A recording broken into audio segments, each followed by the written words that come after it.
कहता हूं आपको, आप किसी एक मस्जिद की एक ईंट हिलाकर रख दें, फिर फजल रहमान नहीं होगा। किसी माई का लाल उस मस्जिद को नहीं गिरा सकता। हम अपना खून गिराएंगे लेकिन मस्जिद को नहीं गिरने देंगे।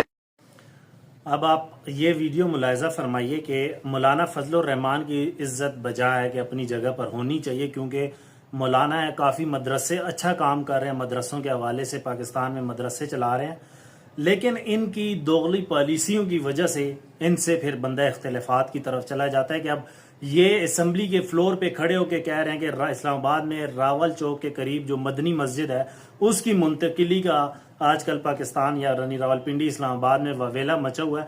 उसके हवाले से असम्बली के फ्लोर पे खड़े होकर कह रहे हैं कि किसी की माई के लाल में इतनी जरूरत नहीं है कि मस्जिद को इधर से उधर कर दें।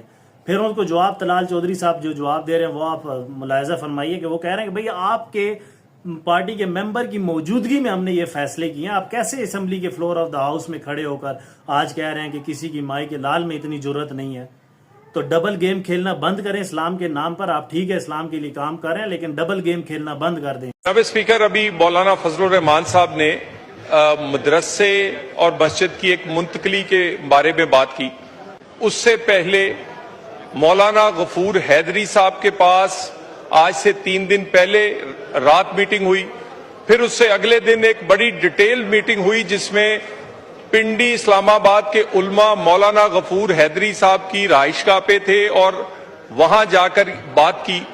मैं 2-3 बातें जो मौलाना साहब ने कही हैं वो सिर्फ क्लैरिफाई करना चाहता हूं। मुझे ये लगता है कि उन्हें जो गफूर हैदरी साहब ने वो डिटेल्स नहीं बताई जो बयान हमने उनकी मीटिंग्स में की थी।